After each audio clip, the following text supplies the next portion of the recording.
exploring the vast worlds of He-Man and She-Ra. Join Shawn Scavarna and Matthew Duke as they discuss the history and mystery of Eternia and Etheria, diving deep into all incarnations of Masters of the Universe. Hey, you know who's back? It's the Legends of Grayskull podcast. Now that you know, let's go get ready for the show. It's the Legends of Grayskull podcast. Sit back and enjoy the ride right now. Hello, everybody, and welcome to Legends of Grayskull, the fan podcast where we discuss the history, the mystery, the magic, and mythology of He-Man, She-Ra, Eternia, Etheria, Nordor, Primus, New Adventures, Old Adventures, Ladybird, UK Annuals, comics, mini-comics, anything and everything you can think of with that. He-Man, She-Ra, Masters of the Universe, Princess of Power! That Dark Horse logo up in the corner! I'm Matthew Duch, here again in episode 113 with Shawn Scavarna. Shawn, Happy New Year, buddy. Happy New Year. It's we haven't talked to each other since 2023. It feels like forever. It does. It feels like forever. Yeah. New Year's. You do anything special on New Year's Eve? We had some of the family over. My wife's sisters came over, and we had the kids here. Had played some games. Not as big as our Christmas gathering, which is everybody, but yeah, it was a good time. Made it till midnight. So yeah, very cool. Basically, it was me and the two kids up still around midnight, and I let my daughter watch her first rated R movie with me on New Year's, which was funny. We watched, ironically, My Cousin Vinny. That's rated R, really? It's rated R because they use the F word like they breathe in that movie, especially with Joe Pesci being in that one. But between Joe Pesci and Marissa Tomei, I guess that word. If you'd asked me, I would have said that would have been a PG-13. So I think that's a good R to start her off with. Oh yeah. She really got into that one. We didn't finish it though because right as he was starting to ask questions of the town folk to get his defense lined up, the ball was about to drop in 2 minutes, so I had to shut it down, and we had everybody go out in the living room. And our neighbors, because of our neighborhood, probably 4 or 5 doors down just start shooting off fireworks at midnight. Oh, fireworks. Okay. And all we have to do is just look out the window, and there's a fireworks display right down the street from us. So that was also kind of fun. Yeah, I did see a few fireworks. There was lots of guns this year. Lots of bullets. So I'm really happy that is in our neighborhood. But our neighborhood will do fireworks because it's Saturday. It's the weirdest thing around here. So I appreciate it. Honestly, the year we moved into our house, which was literally the last day of 2015, we finally moved in here. It was close to midnight. My mom was looking after the kids, so she finally left for the night. And Heather and the kids, or actually that was before we had Hayden. So Heather and Evie were going to bed, and out of nowhere I hear fireworks, and I open up the blinds, and I got to see it for the first time myself, and I'm like, well, that's a nice welcome to the neighborhood right there. They're happy we're here. We're here. Oh, I love it. Actually, reminds me of when I started my new job with Frito. So you go through your training, and then you have your certification week, which is where slowly throughout the week you get more and more on your own. And basically certification is your last day of the week where you are completely on your own, and you've got your manager that follows you and makes sure, like every customers are happy, and there's a whole checklist. Hey, this is where we take off the training wheels and we certify you. Well, my certification week also lined up just by happenstance with Employee Appreciation Week, where they do something like one day they have breakfast for us, one day they have lunch to pick up, one day, you get like a gift, or like they're just these little things each day. Yeah. So all week I was like, hey guys, you didn't have to go through all this trouble just because I was getting certified. Like you could, but it makes me feel good. So I'm just picturing your advisor being like Curtis, be like, I didn't do it for you, dude. No, all my supervisors are nice. So I had a milestone just about an hour ago. So Better than a kidney stone. So let's hear about the milestone. Making me feel old though. So I just took my daughter for her permit test today. Yep, and she passed to her surprise and mine. Because she's really been dragging her feet about it. She's been really nervous about it and overblowing it in her head, overthinking it. So I took her while her younger brother was at swim. I took her to take the test. She passed, got everything. And so then we spent the next like half hour waiting for her brother to get out of swim, cruising around in the high school parking lot. So nice. Congratulations. To her, not to you. I could tell this is like, oh, great. Hello today, Shawn. That's yeah. So 6 months from now, she'll be able to get licensed. Mm-hmm. It's crazy. Yeah, feels like I just got my license. Nah, it doesn't feel like that for me anymore, but it'll feel like that when Evie does hers. But she's still 11. So I still got 5 more years to feel older than I already do, and I'll be 50. She's closer. She's closer to 12 now than she is 11. It's true. She's only the middle of this month will be 2 months until she is 12. So yeah, we're already dealing with the tween garbage, so it's fun. Gotta love it. But anyway, too fast. And that's why we geek out and do this stuff to make us feel young again. That's all we got, man. It's all we got. So let's. Cartoon Network took it from us, so we got to take it back. I will throw out one thing here before we do get into our main topic for today, and that is the Turtles of Grayskull line is actually available on Big Bad Toy Store right now. I think Entertainment Earth as well. It's popping up. I know I saw someone say that they got the Mouse Jaw from Target today. So if that is something you guys are into, it's here. Very cool. Looks like they're all pre-order on Big Bad Toy Store now, waves 1 and 2. But I know for sure yesterday some of wave 1 was in stock. So they must have gotten a limited stock to begin with. Because I know I at least saw Donatello and Man-at-Arms in stock yesterday. Yeah, I saw someone posted on one of the groups the page by page of the mini comic that comes with them. Oh, I gotta check that out. And then apparently, so did you read it or you just saw it? I looked through it. I didn't really read it because I'm still up in the air if I'm going to pick up maybe the turtle versions at least. Yeah. Honestly, the quality wasn't like the greatest to read it.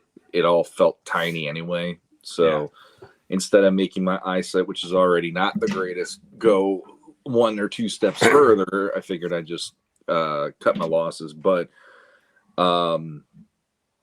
there's apparently like an insert or something where it outlines, here are the pieces that are removable for the figures, so you can pop and swap these. Interesting. Which I guess it's either for people who didn't collect Origins, maybe, that are like Turtle fans coming to the line, or maybe these are a little bit more pop and swappable than the previous ones or something, because they had it for the Leonardo, and it basically did like the arms, the legs, and some stuff, the head. But I was kind of surprised by that, because at this point, I think most people collecting would know that about it. So I'd have to find that again and just see if there's anything extra that I didn't catch the first time. I would think most people collecting would know, yeah, but I don't think they've ever really like promoted it. You know what I mean? Like they've like us. I've always got to stop and think with these retail lines, like, yes, there are us, the collectors and everything, who pour over every detail, who try everything, regardless of what, I mean, we're tugging at things whether we know they're removable or not. But thinking back, I don't think they've ever really like overly said how these are. You know what I mean? Mm-hmm. Like Mythic Legions, they make a big point. That's one of their big features of the Yep. pop and swap. I just don't feel like Origins has ever really pushed that at all. So maybe this is their chance to be like, hey, you know, let's let these kids know, or whoever is just picking up off the store shelves, you know, what you can really do with these. Yeah. Yeah, I mean, honestly, I saw the inbox Wave 2. So Shredder, Wrath. Yep. Yeah, that's all up there now. Ram Man. I saw them before I knew they were on Big Bad Toy Store the other day. And yeah, a lot of those are working for me more than I expected them to. And for me, not liking Origins much at all, this is one of the first times where I'm like, okay, you're finally doing it in a way where it's interesting to me. So we'll see what I do. I have no idea because after the holidays, there's a lot of afterpays that I got to whittle down before I could start doing something else right now. And you know, it's one of those things that doesn't need to be a big thing because we, if you guys don't follow our Off-World podcast, or YouTube show, I guess technically it is, make sure you check that out. But we had a lengthy Super 7 discussion over there this past episode. And I feel like it kind of applies here where I'm having a hard time pulling the trigger on these guys in store at full price, seeing, you know, how much I've been able to get for minimal. I mean, it's back here. Cord. You know, I just got the Point Dread and Talon Fighter for $15 off Amazon. You know, I got my Clawful and my Whiplash for $10. Ram Man, the deluxe one, for $10. You know, and it just, I'm just sitting here like I have a hard time paying $20 for an Origins figure or a Masterverse figure, knowing how easily and quickly they go on the clearance. So yeah. For me, I'm the same way about it, I guess, because you know, it's like, do you do it where you're going to wait for them to go on clearance and then Mattel gets the idea that it's only then that these things are moving or what? But I don't know. At this point, I'm not even getting into like the logistics of that. For me, it's like, it's very much if I see it and it's the characters I'm excited for, maybe. Yeah. If I see it and it's not the characters I'm into, I'm not worrying about it. So it's just I have not seen anything thus far where I'm like, I've got to grab that right away.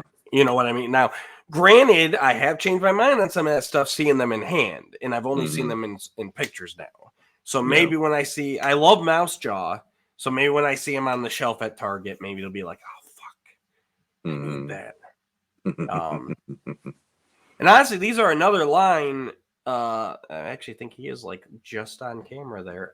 Like my He-Man, I don't know which direction I'm pointing. My 40th He-Man, like I have no intention of taking him out of the package. It looks so great. I gotta say, I really love the packaging on these figures. I think the way they kind of perfectly did the rock background combined with the turtle sewer with the green ooze, kind of replacing the red and blue glow, like. It's a masterful card back. So maybe this is a line where I pick up the turtles and keep them on card. You know, that's something I might dabble into as well. That'd be one way to do it. I mean, I'd probably rip them off card personally, but you know, teach their own, because there's like the 40th one. I could see why you do that, and I if I had one, I would do the same thing with that one too. Only I would have gotten mine signed by Nate. Shut up! I mean, next year, bring it next year. That weekend, remember to do it next year or this year. I'm sorry, we're only a couple days into the new year. I'm completely this year. Bring it, and then It's just what, man. That whole weekend, like that, it's a blur. I had a blast, but I look back on it now and I'm just like, man, there were so many missed opportunities, so many missed.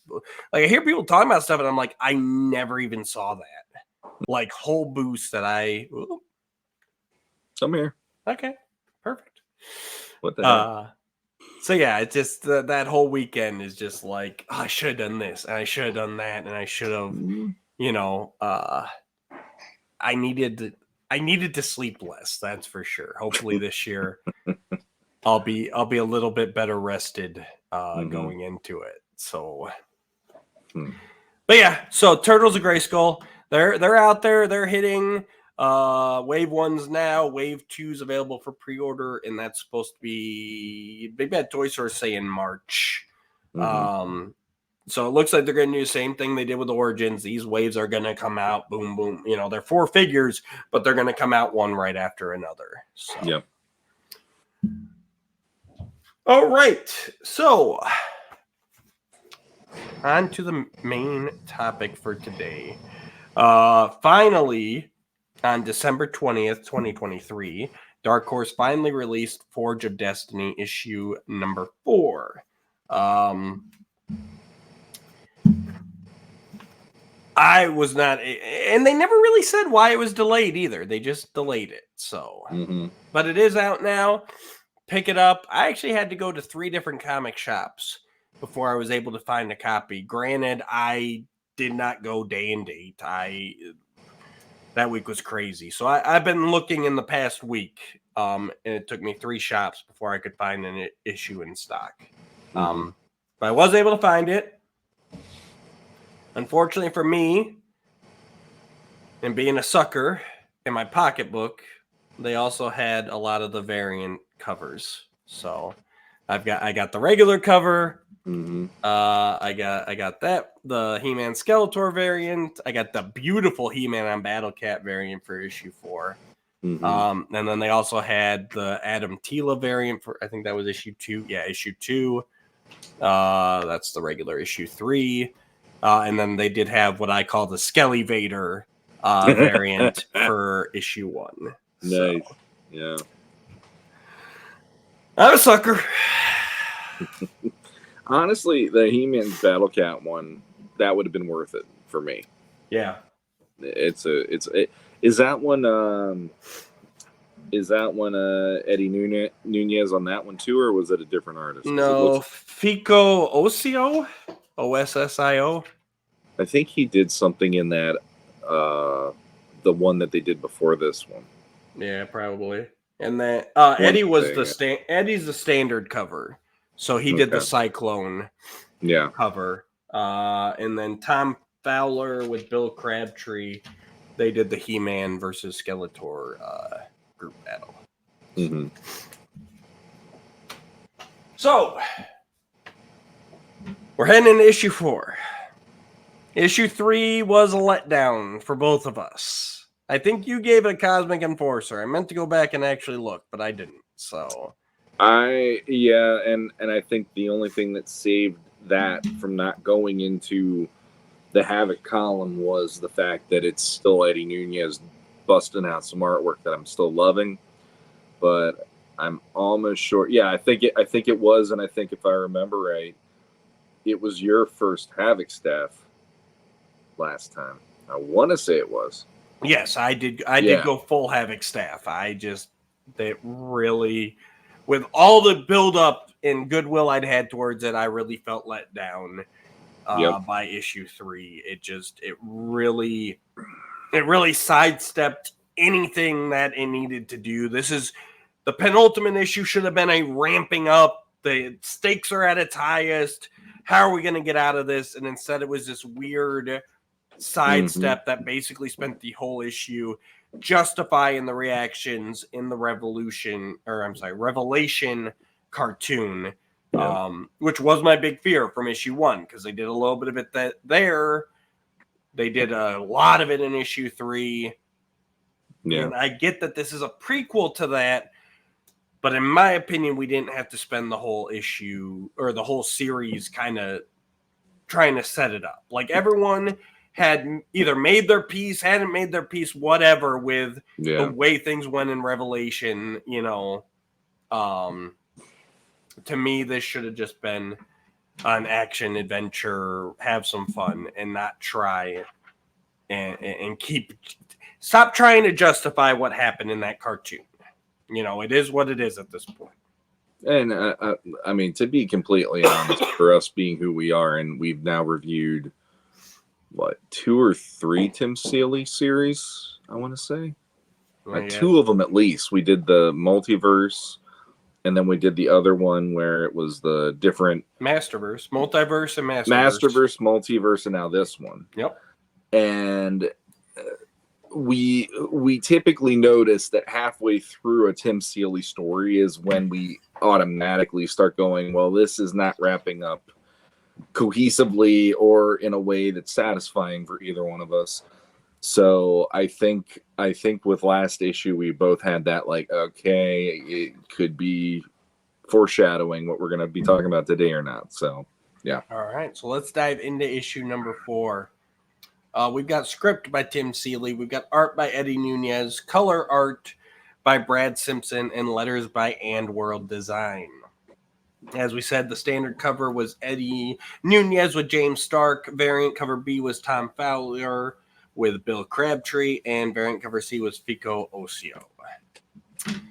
So we come right off the bat. We're back by the River of Blackteeth.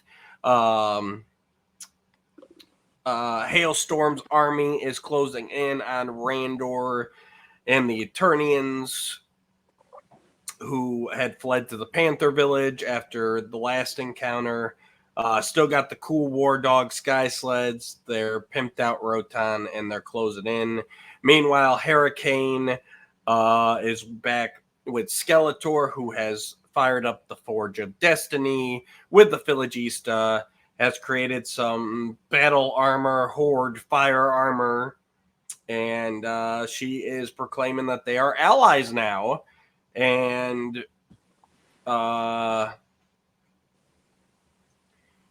they are going to flush Randor out, even though they are on Anwat-Gar, an island quite a bit away from where the Eternians are camped out. Mm-hmm. So right off the bat, I mean, I barely veiled it there. I'm confused because last issue was a lot of Skeletor tying up Hurricane. Skeletor, like, I even mentioned at the time, like, it's odd. It's almost like he's trying to trick her into being an ally, but at the same time, he's not at all, and he's just doing stuff. And here, she's like, all of a sudden, right on board with him, like, no, this is our ally, and we're going to join together, and we're going to conquer. And it's like, well, what? Mm-hmm. Yeah, I mean, I don't know. Were you confused as well, I guess is what I'm asking. I know, because I kind of went with it from the last issue. There was that vibe of, okay, the two of them are now going to team up because of the whole Adam problem previously with Adam stealing everything. So it's the whole, well, the enemy of my enemy kind of a feeling. But it's clunky as hell, no matter what you do here. Okay. It's at least we can admit on that. Like, yeah, I'm like, yeah. What are we doing? This is not where we left off. Like, nope. Okay. Nope. It wasn't where we left off. But yeah, this is what we got. This is where we start. See? Right. And so then we're at. I mean, up this whole beginning. Just bear with me, guys. So then we're to where Randor, Man-at-Arms, Orko, Cringer, and the Eternian guards are all asleep just out in the middle of the forest, even though we joined the Panther Village and they had buildings. Where Duncan, they know they're on the run from the Gar. They've left no one to, like, stand guard or watch out. They're all just sleeping in a clearing on cots. And luckily, Randor happens to wake up and see that there are fireballs raining down on them. It's that instinct of Randor, you know what I mean? It's that... He didn't drink that night, so the Podcasters of the Universe versions no longer apply. This is actually on-target Randor right here. Getting stuff done. You know, and even the dialogue in this part, I was really having a hard time getting through. So Randor wakes Man-at-Arms up. He's like, no, Randor, go back to bed. You're You've had too many. It literally says, "Go back to bed. You've had too many frogs." Like what? And then a page later, Orko's like, or Cringer's like, "What's going on?" And Orko goes, "I don't know, but I think we need to listen to Man at Arms." Like, what? The guy sleeping with no guards posted? Who told everyone to go back to sleep, and the fireballs are fine? Yeah. That's the guy we're listening to? Any port in a storm, you know what I mean? Especially when there's fireballs. Just so out of character to me. I'm like, I could see if it was a surprise attack, but we were literally just running from these guys. We have no reason not to believe that they're not on their way. And Man Arms is the type of guy who's putting together contingency plans. If anything, he's the guy going, I'm going to set up 5 guard. And Randor should be the guy going, no, it's fine. We're safe here. You know, it just, They also get dressed really quick. Yeah, I noticed that. It's literally one cam, and boom, he's in his whole armor. When Randor managed to put his crown on, because that's what's important right now.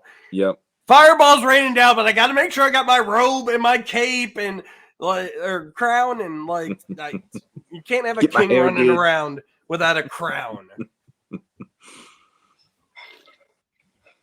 You kind of get the feeling that this part didn't need to be in the entire story, pretty much, because this moment is pretty much proving it's an afterthought, as far as I'm concerned. So then as they're running for their lives, we're back in Anwat Gar. The Forge of Destiny is now outside, and we see that it's what's shooting fireballs, because that's what a forge does, is launch fireballs hundreds, if not thousands of miles away. Okay. We'll go with that, though, because Eternia. We don't know how that works on Eternia. It could be the case. It could be the case. So the actual place to make the weaponry could be wherever that lands, and then you go to it, and that's where you make the weapon. You never know. So we're back here. He-Man is on the docks. Evil Lynn has Teela in a bubble where she has saved her from drowning.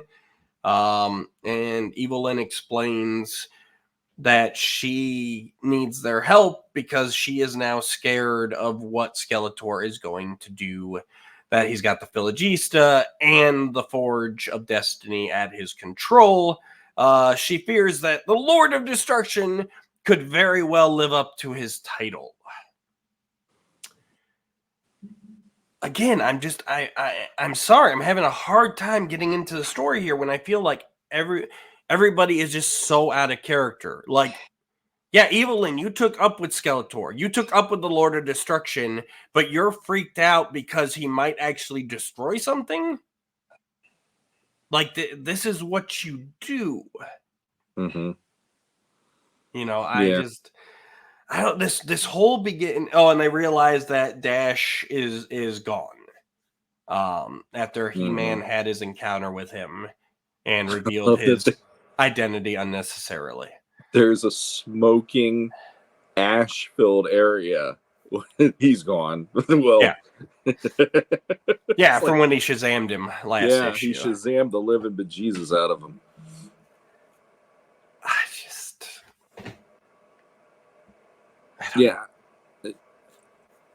It's like I said, it's the case of I have one issue. I need to wrap this up. I had all these dangling threads going on that I took a whole. It happens every time. There's an issue that we sit there and go, why did they bother with this? Yeah. And then the next issue is him just trying his damnedest to run through that 24 or however many pages, going, I got to tie this all up now because I don't have another issue. And you're just sitting there going, if you would have done this in a way where it plotted out possibly and just go, here's what you needed to do in order for that last issue to be impactful and really bring it home. Don't do what you did last issue. That's pretty much that. Like, I don't know. Like, I almost am curious if it's editorial, if it's Mattel, or if it's just him doing what he does.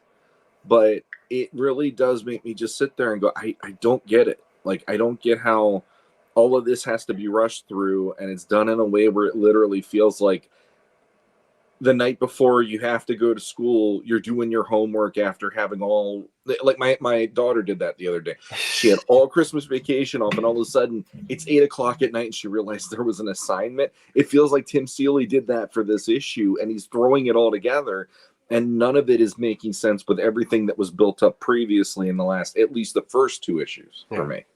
Well, I guess my problem is I really feel like up until now, Evelyn has kind of been playing that line there that we're used to from Evelyn. Like, yes, she's working with Skeletor, but she'll try and turn it on him if given the opportunity. Whereas here, again, maybe it's just me at this point, but I feel like they're trying to set up the turn she takes in Revelation. Where, you know, Teal's like, oh, you're out of the goodness of your own heart. And she's like, yeah, I really am. I'm scared that Skeletor's going to destroy everything. Like he will in Revelation, kids. Check out Netflix's Master Universe Revelation. Like, you know, like, again, we're too worried about trying to set up the turns in Revelation that it doesn't feel right here. Yeah. Like, when you're trying to mirror that, it's supposed to be He-Man year 1. Like, Evelyn is evil at this point. You know? She might be manipulating them, but that's not what I'm getting here. I'm not getting that manipulative Evelyn, you know? And then she goes from, like, concerned to scared to I'm getting bored of you meatheads. Like, what are we doing? Who even talks like that? Like, I really, this whole opening just threw me where I'm like, I genuinely feel like everybody's out of character, you know? He-Man's like, oh, you know, you meaning Evelyn actually want the secrets of Castle Grayskull. It's like, oh, does she really? Has Evelyn ever really, like, Skeletor's been all about Grayskull. Evelyn's about power. You know what I mean? Like, not, yes, it's splitting hairs at this point, I guess. But, like, again, it felt more like a wink, like, ooh, what could really be in Castle Grayskull? Maybe we'll find out in the future. You know, like that sort of thing, rather than, I don't know. I was really taken out in this beginning here. Yeah. And the other thing, I didn't even think of that, but it's exhausting to me that we have like in Doctor Who, they call it a fixed point in time, where here is the story that we are adhering to, that it's a 50-50 shot typically if the fans loved it or hate it to begin with. And everything has to be magnetized to that and always going back to that. And so in my head, I'm just like, when we started this, yes, there were little moments of, oh, here's these little bits and pieces that are going to be like, oh, by the way, it's going to tie into Revelation. But it felt more like a genuine, let's just have an adventure story. And as we've gone on, that has been more and more pulling towards Revelation. And that's, I think, part of it for me, where it takes me out of it, because I was looking at it as one thing and I keep forgetting it's a prequel. And in that way, it's like, I'm just kind of tired of it always having to go to something, whereas it can't just tell a self-contained anything, because it felt like it should be a self-contained story. Exactly. The way it was sold to us. Just an adventure. Whereas, as it goes on, I'm just like, and this is mirroring that part of Revelation. This is that. This is justifying that. And just like, why are we doing this? We did that. So then we are back inside the tower. Skeletor and Hurricane. Evelyn portals He-Man and Teela in. Doesn't actually help them, just portals them inside. Excuse me. And then we start fight, which is the point of it.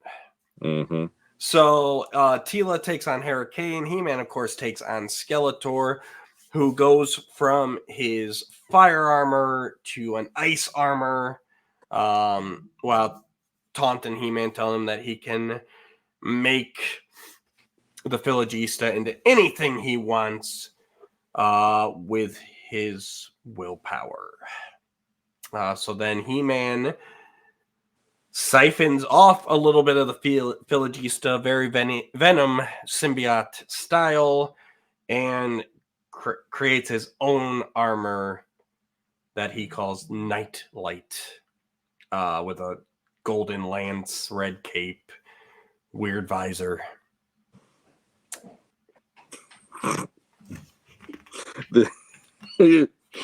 I finally found a variant of He-Man that rivals what Terraclaw Skeletor does. It's not bad, but it's just kind of like bad. It's bad. It literally, when I saw it originally, I thought, oh, he's Cyclops now. Maybe he's gonna blast him with the laser eyes. Well, I like Cyclops though, but there you go, people. It's not. It's more it's the point of like, and we kind of speculated this. We're like, so after all this, the Philogista is just armor upgrades. It's just variants. Like that's. Again, and to me, you bring up a good point that I hadn't even really thought about. Like, the design of the regular Philogista Skeletor is not far off from the Skelegod that we got in Revelation. Mm-hmm. So it's like, so we are already doing this now. Yeah. Again, the parallels where it's like, okay. But yeah, so then we're back and with Randor and everybody, they're trying to avoid the army, trying to escape to the river.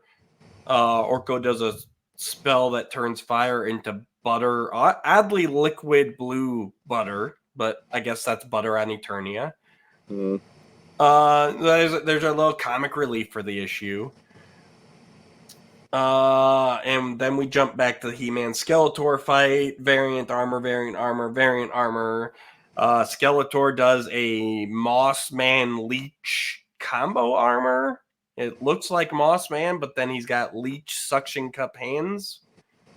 Meanwhile, He-Man changes into Orca armor, where he literally has Orca killer whales for hands. I'm not making this up, people. No, because I actually was going back through this. And I could not remember when that happened, but when I saw it, I'm like, did that really? I guess it was. I looked at that page like 4 times. I'm like, am I seeing this how I'm really seeing it? Yeah, it's... and then, the Orca armor turns into like a tidal wave armor or something because he uses water to. Oh, that's what it was. Yeah, good point. It's like it goes from one to the next, I guess, because literally the next frame, then he's in this. It looks like lightning armor, literally black lightning with white lightning coming through, but then he uses water to knock Skeletor off his feet. Yeah, and so then Skeletor turns into pure electricity. Yeah. Yeah. If these were variants when I was a kid, I'd be like, you guys suck. Why are you doing this to me? I'm not going to... The Orca armor He-Man to me is like right up there with Terraclaws, as well as that Night one that he did. Because the only thing I'd want out of the Night one would be the lance, because that would be cool to have like a translucent lance piece to maybe have He-Man do that with for a little bit. But otherwise, there's not much that I like about that one either. And Skeletor gets all the cool variants here. That's all there is to it. Like he literally, the fire one isn't horrible. It is very it is a nod to God Skeletor or the whatever that was called from Revelation. But then the ice one right after that actually is my favorite. I think that design is great. But man, He-Man's getting the raw deal in this. Well, it's just weird for He-Man, right? Like, if anyone's going to do an armor where it's, like, literal animals, right? Like, that's a Skeletor thing to me, right? Like, He-Man should all be heroic and... Well, I mean, 2008, there was Wolf Armor He-Man or whatever at one point. They went stupid with the variants, too. But that's what I'm saying. So, like... Yeah.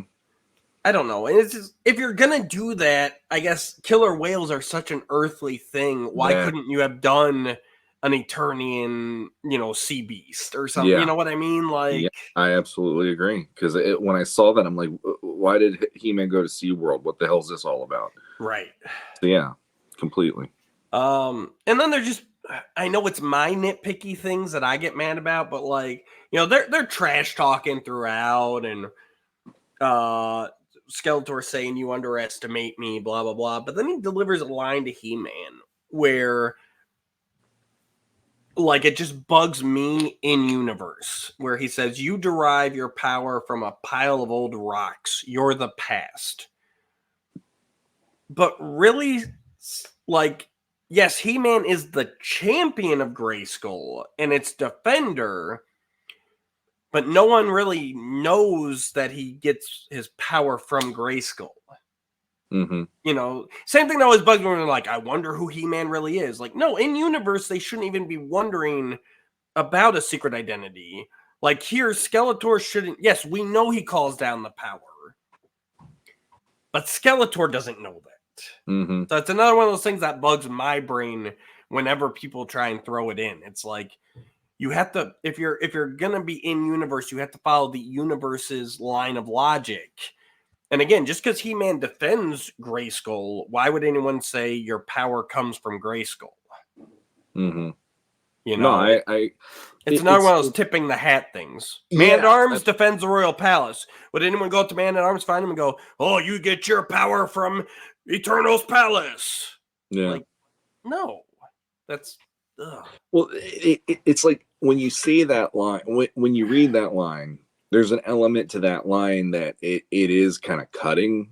Mm-hmm. If he knew properly, but the problem is either the editors or Tim Seeley are both were like, that's a great line, but they didn't put any more thought into it. Then it's a great line. It's complete put down to He-Man, but then nobody's like, why does he know that? Yeah. And how, it's like he only finds out in Revelation about Adam. And this is already, we've already discussed that. And I'm remembering that from each page now. Yep. Prequel. So therefore, it doesn't line up. So yeah.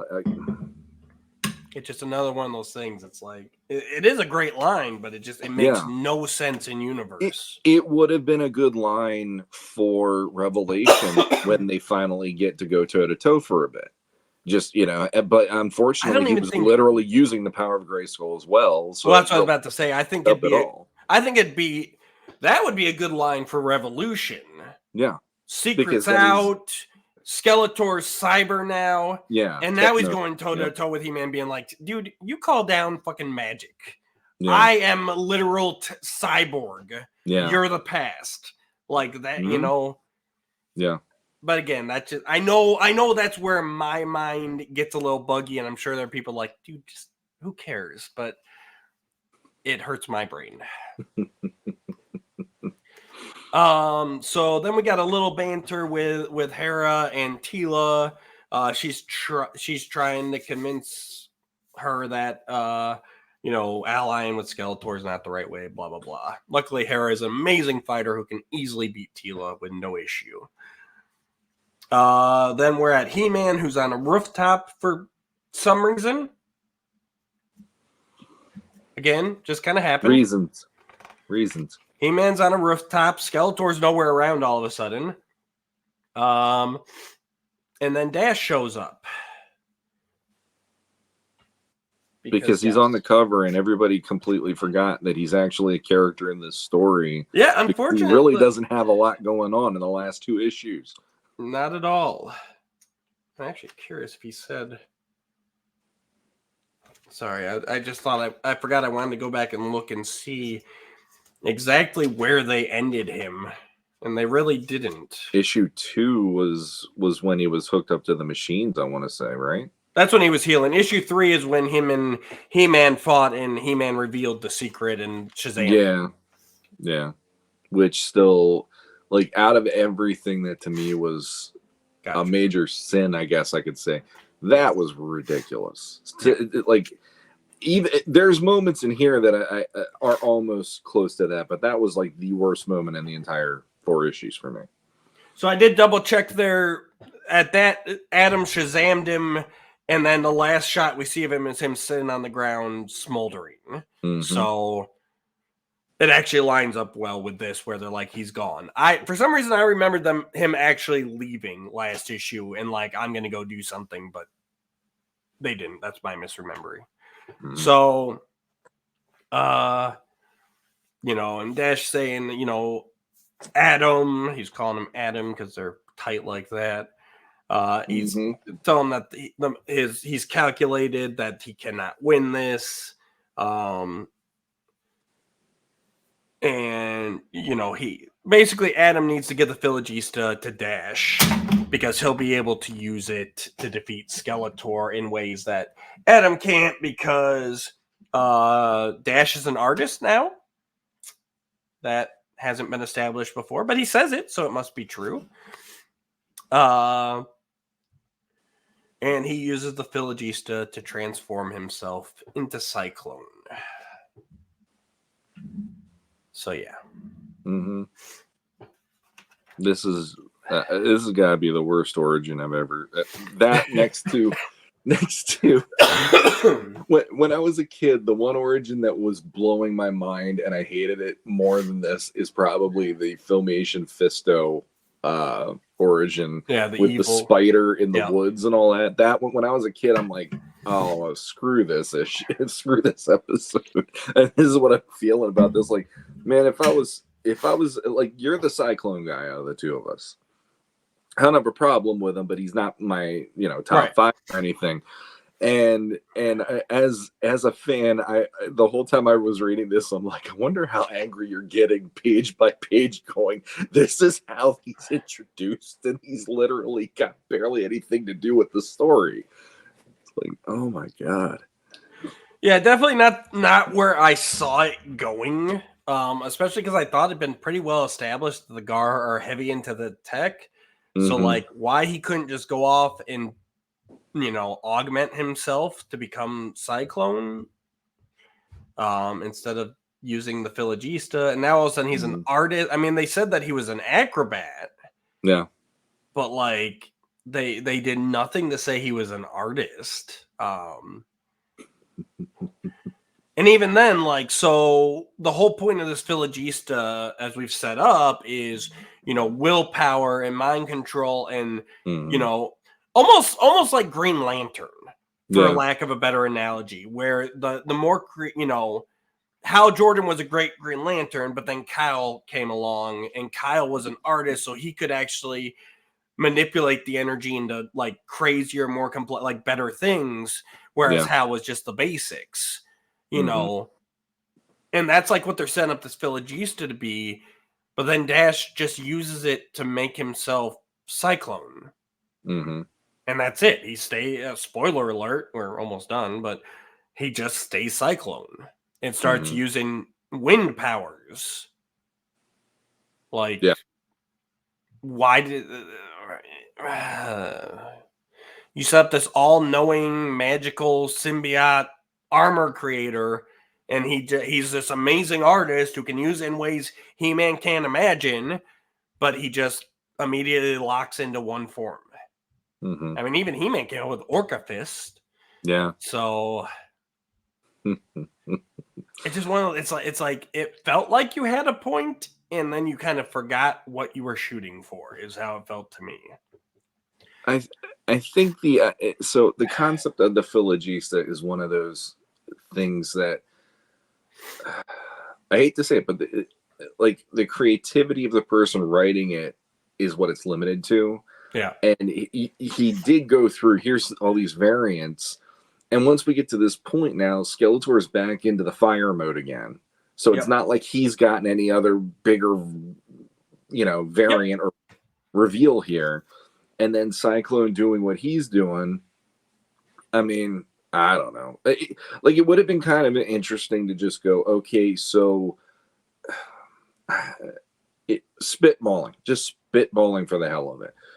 Instead of they did the circus thing to make it that he called himself the human whirlwind or whatever because of his Yeah, and he was okay. He's an acrobat, so that gives him a nickname or whatever. But what if it was almost like Onward, where he literally was a kid who was interested in the history of his people and learning about that stuff, and through that he ends up adopting the godlike power of one of their gods, so that he can go head to head against a god. Yep. You know, that would have to me been like, that's freaking cool. This just feels like such an afterthought in the creativity of what you could do with this stuff. That's like, well, I'm stuck that he has to be Cyclone now, so I'm just going to let him be Cyclone. We're not going to up him, you know, give him any more of a power upgrade. He's just going to stay as that. Skeletor's just going to be fire, and we're done with it. Right. And to me, it's like, it's underwhelming as hell when that's what the whole point of the epic finish, you know, the final battle here is like, okay, it doesn't really go the distance. Exactly. So, yeah. So we're back in the tower now. So like Shawn said, Skeletor's back to fire armor. He-Man and Cyclone get teleported in, assumingly by Evelyn. We haven't seen her in a while. Again, still don't know why He-Man was on that rooftop alone, whereas Skeletor's still in the tower and doesn't seem concerned at all that He-Man's not there. And you know, Skeletor thinks he's a fool for giving up the Philogista, and he prepares to bake He-Man to ashes. Dash is able to convince his mother that Skeletor is behind all this and he's a liar, and he goes about trying to put out the Forge of Destiny. Which here, like, okay, like, this is what we should have been setting up. Like, oh no, Skeletor activated the Forge. What could possibly put out the Forge? You know? Yeah. But, like, it didn't land there. You know, it wasn't a straight path. And it almost feels more like happenstance. He's like, oh, luckily I turned into a human tornado. Yeah. No, yeah, they're I don't know. I just the more I'm like thinking of what it could do and what it could mean in my head, it makes me just sit here and go, all that we're doing is taking, like, again, it's the whole, here is the basics of what we're given with the story, and it could have been cool to go, okay, the basics are already laid out. What could you do with this to make it more involved, or to make it less convoluted and have more meaning to it? And doing it where, you know, like if the Anwat Gar, if the Gar are afraid of the fire idea, and their whole thing is the storm ideas, and it's got that almost like a yin yang kind of vibe to it, which in 2000X at least, it was more of like an Asian influenced culture. That could have been an interesting thing. Of now Cyclone has to use the elements to go head to head against Skeletor, who's using the other elements or whatever, and have it be that kind of a thing. He-Man has to step back, and Cyclone's now the head of it, you know, going head to head with him for once or whatever. But so yeah, we've got on the page we got this. On the page. On the page. We're back to Randor Man-Arms running away. Yep. Man-Arms is quite the pessimist in this. He's basically assuming they're not going to live. So if they're going to die, he needs to tell Randor something about Adam. Yeah. Right as he's about to reveal Adam's secret, Gale calls off the attack as he's just received a message from Hera to not kill the Eternians. And with that, the war is over. Except we still need to take care of Skeletor, who is currently incinerating He-Man. He looks like Guile from Street Fighter in that panel. Yeah. Yeah. Luckily, Hera is a good scientist, and she knows if her and Teela electrocute Skeletor, that he'll revert back to his original form, because science. So they electrocute him, and He-Man knocks him out. And Cyclone is successful in putting out the Forge. Yay! So the great Philogista can be stopped by 1,200 volts in your spinal column. Mm-hmm. Yep. That was, yeah. Science. Science. As we wrap up, Skeletor is taken into custody by the Gar. They have an advanced holding facility that he will never be able to break out of. And everyone's okay with that. Evelyn explains to Webstore that she believes his memories were fried by the electricity, but she's still going to wait a few days to break them out so that he won't remember her assisting He-Man and Teela, even though we never saw her at any point when Skeletor was around, so I don't know how he would know that she was helping them. And then He-Man and Cyclone part ways, with Cyclone being the guardian of the Philogista now, with the reference of He-Man saying he'd be good for the job. I also don't understand because it says the Philogista was returned, yet Cyclone is still Cyclone. So apparently he permanently keeps his armor, whereas Skeletor's was gone once he got knocked out. And then in the best part of this, and I'm like, okay, I'll give you that, because it really felt like a Filmation wrap up, and Cyclone wisely says that he should not be holding Adam's secret. It could be used against him. It's a dumb idea, and he goes into his memory banks and literally deletes it, because he is now machine and magic, and that's what you can do to Cyclone, is delete his memories. But I actually like that. I'm like, okay, that's a good way to wrap that up and not leave that dangling where Cyclone knows the secret. The Royal Caravan is deemed a success, as they now have allies in the Gar where they didn't before.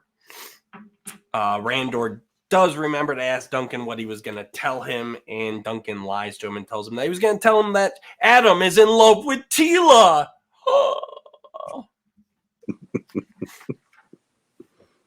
And I love how surprised Randor is by this. Yeah, because that's so crazy that he's got a crush on the one girl he's been around his whole life. The only way it could have been better was him going, "Yeah, that cartoon, what?" Yeah, exactly. And then we got a wrap-up scene with Adam and Teela, where Teela tells him that she is not going to take the assignment at Fort Decker, even though she found out that he recommended her for it. And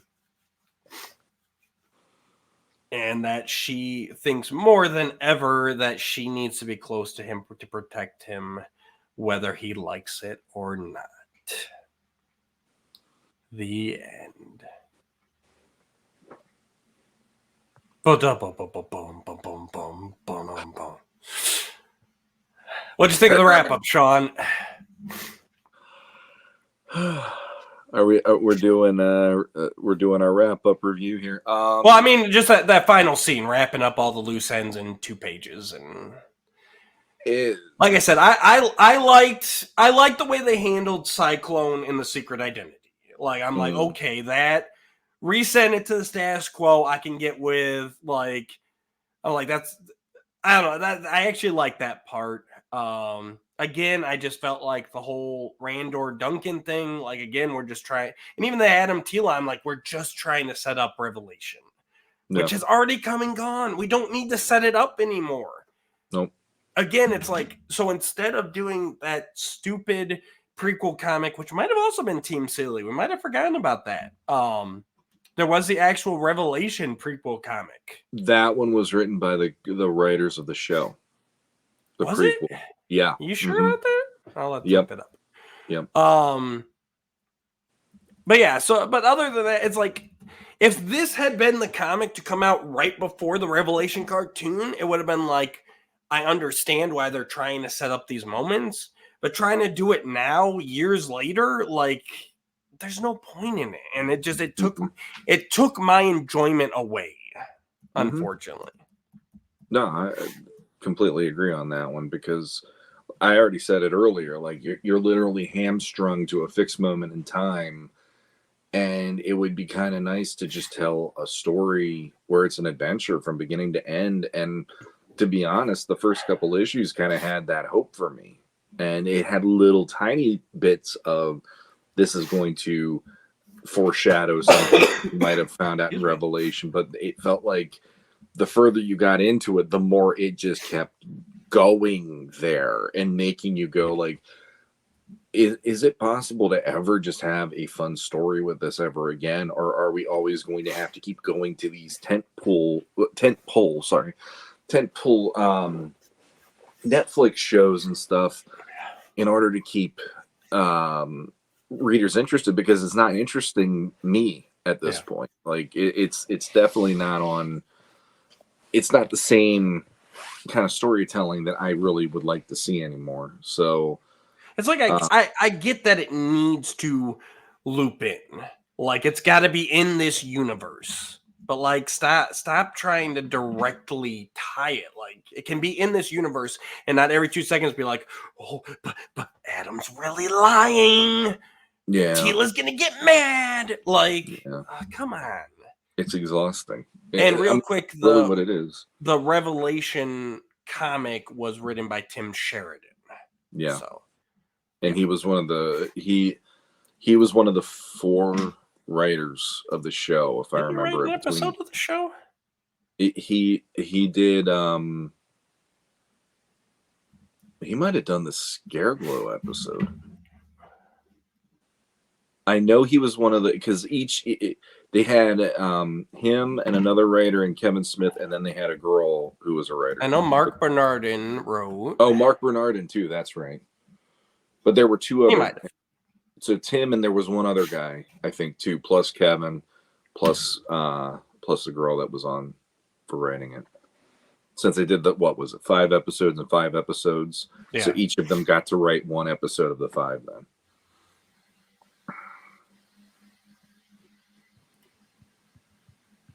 But yeah, I don't know. Like it's this issue. Like when it first showed up, because I've been getting them digitally. Right. I remember automatically looking at it, saying, "Oh, by the way, your pre-order came in," and I looked what it was, and I go, "Okay, here we go." And I think I waited like a couple more days until I actually sat and read it. And once I read it, I remember just going like. It's kind of what I was thinking it was going to be, unfortunately, and that was not me being happy about the fact that I thought it was going to be this way. Yeah, for some reason, just this issue, the writing felt so much clunkier than it had. Like even the trying to get all these quips in. I forgot to bring it up, but they mentioned instead of calling them Eternians, they call them Eterniosians. Like they're trying to separate the Eternians specifically from Eternos. And I'm just like, do you really have to do that? Because the Gar hate everybody who doesn't live on their island. So do you really have to, like, it was weird stuff like that where I'm like, why are we trying to separate even that? Like, I guess they did it that way because, and I hate that I'm even remotely giving more cred to this than not. I feel like they do it that way because there is that feeling of there is Eternos, but the whole place is Eternia, and there are people that have that it's hard to define it in their heads, or it's hard to make a differentiation in that way. And I'm like, okay, so if we're from Earth, so we are called Earthlings on another planet, right? But we are still like for you and I, we are still like Americans because that's where we hail from or whatever. So in that way, I kind of get that they're doing that as like it's a stronger differentiation. But when you do it in such an offhanded way, it is kind of odd that all of a sudden it's a sore thumb that pops out in the dialogue then. Well, I guess my big thing is one of the things I've always admired about Eternia in my head is that, like, yes, there is Eternos, there are these different like kingdoms, but at the end of the day, like it's all of them against Skeletor or against the evil forces. You know what I mean? Like, well, but and the I guess story, in the decades since, they've gone more the, we have to unite the world and everything, which I guess to me it's more. I just view Eternia as better than Earth, where like at the end of the day, they are Eternians. Like there's not as much segregation as there is. Like it's well, another thing that made it a little bit too. And I know that's where we've been going with this stuff, is making it a bit more political. We've inserted racism in there yeah, since the classic line and everything else, and just like, I don't know. I prefer my Eternia a bit more black and white. Like this is supposed to be a fantasy. Why do we have to go with this route all the time? well, And that's another thing that it kind of led to me. So me being who I am about this stuff, and I still, if I was given the chance to write it however I wanted to write it, that's how I would want to do it, to be honest. I would want to do it where they're all in different tribes or different factions, for lack of a better term. It doesn't have to be factions, but different areas, and they're all doing their own things. Isolationism all over the place since the days of King Grayskull, because I'd throw that in there as that was the one time they were united because of the Horde.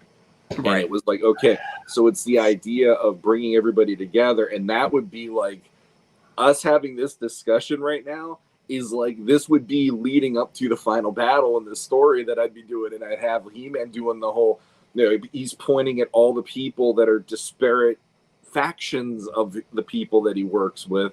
So there's like, there's Mossman representing the green and the trees. Here's Cyclone representing the Gar and whoever else. They're doing the whole, you came together. And he, today you're just Eternians and and that whole, that's when you finally clear that up and you can finally say, okay, we're done with the classic stuff. We're just going with Eternia from now on. And it doesn't matter where you're from. You're just Eternian, and you want to do the right thing because of the evil that crept into your world.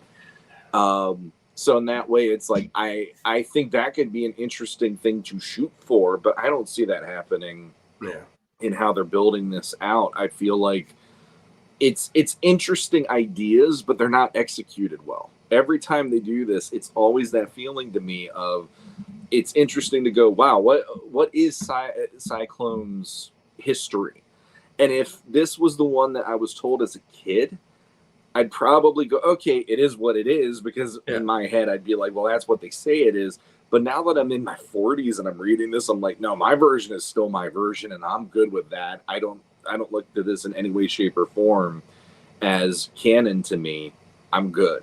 Like, you can retell stories and extrapolate things in the stories and go into details with those stories any way that you want to, but if the story doesn't have concrete that you're building it on, it really doesn't make you go, I need that to be what it is in my head when I think of these things anymore, Completely agree. They need to just tell a story. You just tell a fun action adventure story and stop trying to play to the big, cataclysmic thing. Stop trying to justify Revelation already. It's done. Yeah. Well, real quick, ahead. I will say that it is the first time Tim Seeley's written something where it's not a cataclysmic ending to it, at least. So there's that. That is true. That is true. It's not world destroying or the end of all things. It's variants of battle armor. That's pretty much what we got. So yeah, I'll give him that. So let's do our individual issue 4 ranking first. So as everybody knows, we do a Power Sword Havoc Staff rating. So 3 Power Swords, absolute best of the best, perfection. 2 Power Swords, very good story, well done. 1 Power Sword, it was a good story. I enjoyed it overall. Then we got the Zodak, the Cosmic Enforcer. That's neutral. It's neither good nor bad. It's there. Then we go into Havoc staffs. One Havoc staff, that's bad. Two Havoc staffs. Oh my God, that story was terrible. Three Havoc staffs. That is so bad it should be buried in the evergreen forest and never talked about again. So I'll go first. Issue number 4 by itself, I will give it a Cosmic Enforcer. It is riding through the spaceways. There's good, there's bad. In the end, it all just equates to it happened in my book. I'm gonna do 2 Havoc staffs on this one. 2 Havoc staffs. Just issue 4. Just issue 4 because wow, he hasn't even given out a single Havoc staff before. I have not given a single Havoc staff. Today is that day. It's clunky. It really is just it's uninspired in a lot of ways, and it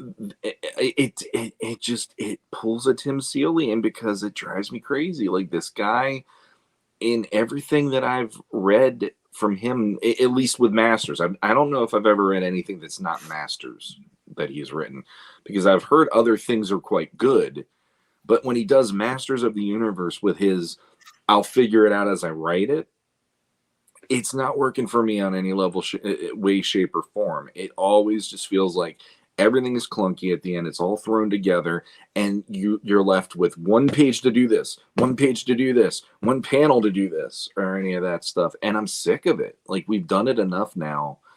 And like I said, I'm reading this and going, literally none of this is even in my head when I think of these characters right now. So it doesn't even affect my personal headcanon, as well as the vintage or the other, 2000X, even with the Amwat Gar story, which I love. That made me love Cyclone. Yeah. So this to me was just no. I even the art. I love the artwork typically. This issue, and I'm not gonna say he did a horrible job, but even with this, with the amount of crap they needed to push into this one issue, you could tell Eddie Nunez was fighting his best to tell a story and make it coherent for anyone who's looking at it. But everything about this just felt like he's working with crap, trying his best to shine a turd in this one for the story being what it is at the end of this thing. That reminds me, I got one more point I bring up, but okay. I need to bring it up later because it is potentially spoiler filled. Okay.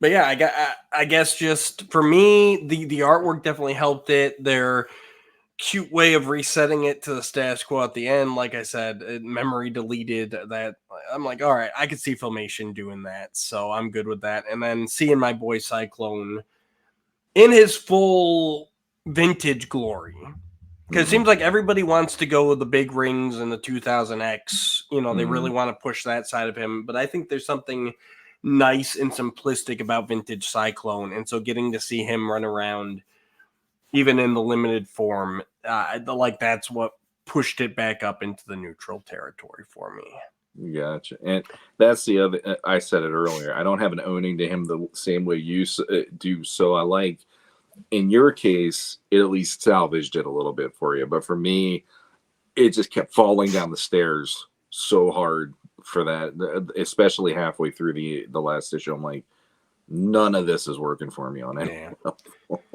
And I guess a big thing for me, just we'll do the series as a whole. So taking in the whole story, all 4 issues, what would you rank the saga collectively?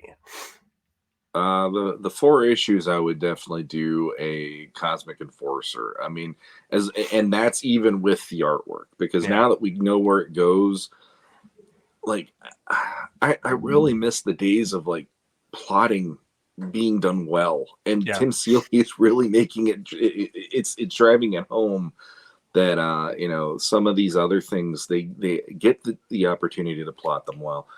Artwork wise, Eddie Nunez is still he does his best on the last issue, but the previous 3 are still really, really gorgeous to look at for me.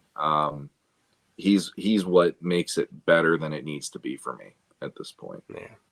I gotta agree with you. I gotta go with Cosmic Enforcer, unfortunately, even though I enjoyed the first 2 issues immensely, knowing they're not really going anywhere and that the story as a whole at the end of the day is just to justify the character reactions and revelation. It really brings it down for me. At this point, I'm going back and revisiting it just for the artwork. Like I said, there's a kernel of a story in there that's worth something, and there's even a point. I think it's issue 2, issue 3, maybe both, because that's the other thing. Tim Seeley does like to repeat himself a lot. So like we talked about last issue, like there's a scene in issue 1 that's then repeated in issue 3, and like, you just need to, you've done that beat already, you need to move on, which he doesn't. But there's kind of a theme in there of like, Skeletor feeling, he points out, I've chased Diamond Rays, I've chased this and that, Ram Stones, but the Philogista seems to be something more. But unfortunately, at the end of the series, it's not something more. It is just another Diamond Ray. It is just another Ramstone. It is just another battle armor.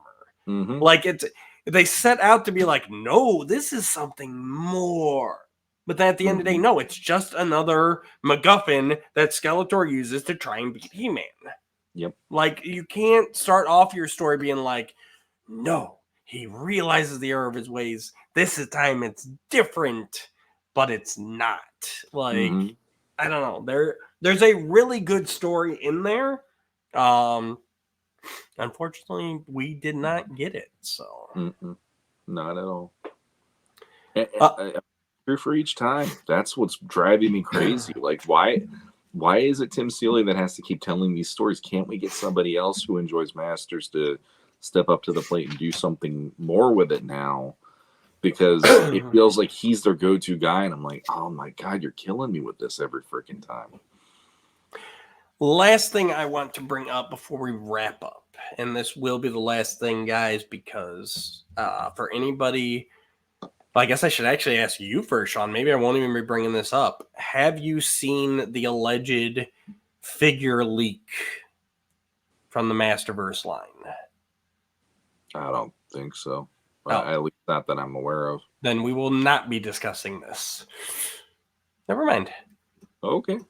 I don't want to spoil it for you. So you know me, spoilers don't really matter to me as much as other things. Especially like my investment going into Revolution is more like passive than it has been, because Revelation was like, wow, first new He-Man anything in how long? And once we got to the other end of that, I'm like, I'm tired. Matt. I'm so tired. Tell me about the rabbits again. That was when it was fun, instead of having all the hate and all the insanity that we dealt with online. And not us specifically, but the fandom. We had some of it, that's for sure. We had some of it. Yeah, true. I'm cool. If you want to spoil it, go for it, because then we can at least have a discussion here. We will be discussing that. If you have not seen the alleged figure leak from the most recent wave of Masterverse and you don't want to be spoiled, we will bid you adieu. Thanks for tuning in, and we will see you next time.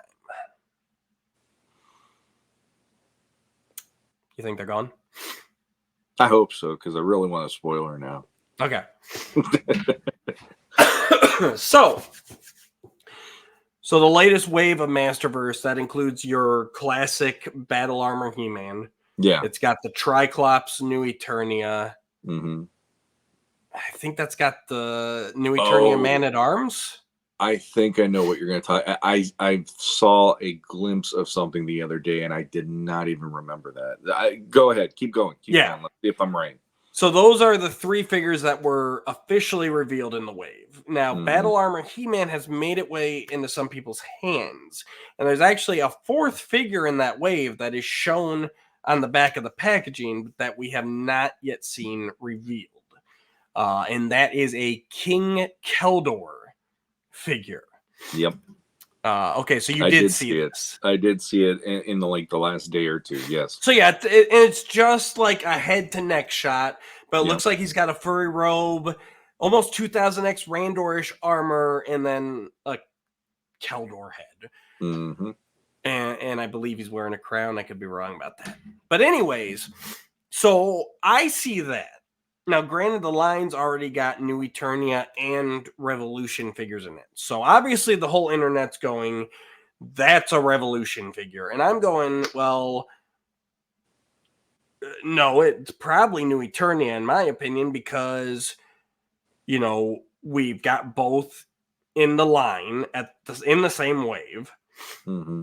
And, you know, they have staunchly said that Skeletor in this continuity is the demon from another dimension. They specifically say in the cartoon series, in that prequel comic by Tim Sheridan, we see his alleged homeworld. Yep.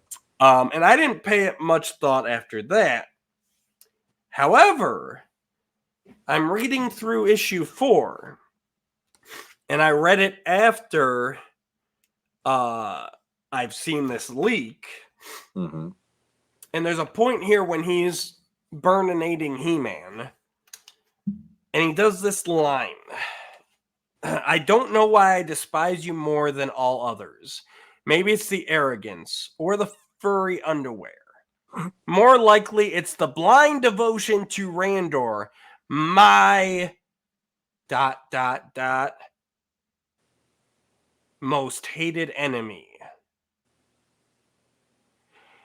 And I'm sitting there going, why the pause? Like, that is an intentional pause. They literally did the ... and then in the next panel, my most hated enemy. And I'm like, are they really going to try to retcon to make him Keldor in this continuity so that they can do a King Keldor in Revolution? It wouldn't.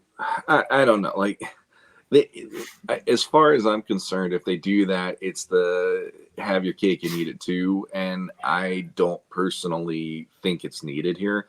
It worked in the CGI show. It worked brilliantly in the CGI show. But in the CGI, he was Keldor. I mean, beginning to end, there was no choices. Yeah. And instead, in this one, I mean, they've already promoted it that way. So then, so I'm just gonna flat out say this. I guess I'm already exhausted trying to make my head fit with whatever they're trying to do with this, because as of right now, I'm like, I'm personally almost like, how much legwork do I have to do to make this make sense in my head? And that's almost offensive. And it's not because I'm a brilliant storyteller or I'm this or that. It's more like it feels like they just want to throw everything into the soup in this case now. So that's just me. I actually, number one, I like the fact that, you know, they said from the beginning, you can get mad at them all you want, but they said, you know, we're going more vintage, supposed to be more continuation of the vintage with this continuity. And so I applauded them, even though at the time we debated whether Skeletor was actually telling the truth in that comic. But at the same time, so like, I'm glad they went the demon from another dimension. Yep. You know, and just as glad as I was that they went Keldor in CGI. Like, I think both origins have their place if done well. If they go back and say, nah, this was Keldor all along, again, it's another thing where it's like, now my mental, like you said, my mental gymnastics to try and overcome this are going to be too great. When, you know, I'll forgive the vintage canon where they were making it up on the fly and the concept of Keldor came later and they tried to shoehorn it in. You guys built this Revelation universe up from the ground up. If you wanted to do Keldor, you should have done Keldor. Don't do Demon and now go, no, just kidding, it was Keldor. Because we want to make a plot point in the upcoming series. Yeah. And like I said, I'm really afraid now that was the first thing I thought of when I'm reading that line is that King Keldor action figure. Mm-hmm. And what are we doing here? See, that it is that feeling with dealing with the revolution, the mythology they've created. It's I hate to say it, but it mirrors how much it frustrated me to have a Zack Snyder He-Man and the Batman v Superman, or sorry, Superman and the Batman v Superman movies, because it really is this feeling of, here is this take on it. It was never an origin tale, which I know some people, including yourself, don't want the origin, and they just want to have it's like the origin can be alluded to, but you can just have an adventure and just enjoy the adventure, kind of like Filmation did and all that. But in the case of stories like this, to me, I'm like, I want the origin so I can legit go, this is what I'm dealing with in this. And now this is why it came to this point in Revelation or whatever. Yeah. And the resting on the laurels thing is always there with, oh, well, it's the next episode of Filmation, and it's not. Yep. It's always going to be its own thing. And so there is that, like, I'm not blaming Kevin Smith. I'm not trying to put point out who's done this, but there is just this feeling of it. It feels like a world that's literally based on quicksand, not in concrete. And that's why they could do that. And then I'm just going to sit there and go, so all bets are off. We've never had an origin of this version. And now we're just going to fall for whatever they're going to throw our way because they want to do it that way. It maybe was never figured to be part of it, but now it's going to do that. And that's just exhausting to me. And that's kind of why CGI felt concrete. It felt like it wanted to adhere to the rules. It wanted to adhere to the story it had to set out to tell. And this one, it's just kind of like gobbledygook. We're putting it all together, and this is what you're getting. And you're just kind of sitting there going, it doesn't feel real. It doesn't feel, it doesn't feel like there was a purpose or something. I don't know the best way I can describe it. Well, if you're gonna, and that's part of the reason I want them to not dive deep into an origin story and do more Filmation, just hit the ground running, because that leaves you more open to what you can do. If you put the strict origin parameters, like those are locked in. You told me in the show and in the comics that Skeletor is a demon from another dimension. You can't do Keldor now. Yeah. I'm sorry, you can't. But if they're going to do it anyways, that bothers me. And that's the danger. Mm-hmm. Coming up to the new Superman, it sounds like it's going to be more, Superman Legacy. That's going to be more just here is Clark Kent. He is Superman. He's got friends and everything. And it leaves you more open because you don't know what happened. You know what I mean? Like, there's that freedom that comes from that. But you guys missed your chance at that already. Yeah. That's the point. Yeah. You made your decision that this universe has this, and this. If you're just going to go swap it all around willy-nilly, then it's going to take enjoyment out of it because of how my mind works, and I've got to try and justify it now. And, or the other fear is that we're going into a multiverse situation in Revolution, which I'm good. Mm-hmm. And it's only going to be 5 episodes initially, at least. I'm tired, Shawn. I'm tired. There's no version of this that isn't going to make me sit here and go, this is my take on this stuff. The versions I've seen of all this stuff from 2-3 years ago or whenever it was when it first aired, I loved that they had those nods to the original stuff and the William George art and the Earl Norm and all that stuff. But at the end of the day, it's almost like a potluck of what they wanted to tell, how they'll tell it, and the world that they created versus it. One thing, me being who I am about Filmation, I don't hate it, but I'm still not like, that's not my canon exactly. At least they tried to keep it coherent. Yeah. For me, at least, what I remember of it, what is coherent is, the rules applied, and Yep. for the most part, they stuck with those They things. never They had intentionally went back and were like, we're going to change this. yeah. Sometimes some writer came on and didn't realize something and wrote something different. But that's different from nowadays, where it's like, no, if you change this now, you're intentionally changing it. Yeah. And that for me it's exhausting. Like you said, it's mental gymnastics trying to make it fit. And then on top of that, it's like that to me is also, I hate to say it, it's bad writing then. Yeah. And then, for me to love this IP and this is what we're getting, I'm just kind of like, man, this is like sucking the joy out of all of this for me, because it would be nice to have from beginning to end a reboot just done, and you can do it no CGI, because apparently that didn't work as well as they hoped. Just do it traditional, but have it be from beginning to end something that has a point to tell, a story to tell, a point to it, So, and what bugs me about this episode that we're doing right now is we try our best to be fairly positive. We don't try to be these guys. Yep. But when we get into the Tim Seeley stuff, this is where we start going. So, yeah, it is what it is. But well, we're sitting here right now. We're at January 3rd, so we've got 22 days. Oh, that's right. Yeah, the end of the month. I forgot about that. January 25th, we will not have to speculate anymore. So, yeah. I will say they lined this up better. Where this comic's ending basically the month before it came out, whereas the other one started the month it came out, and then that was and I'm still excited that this is the first we're ever going to see Battle Armor He-Man in anything like this. So right off the bat, that has me at least going.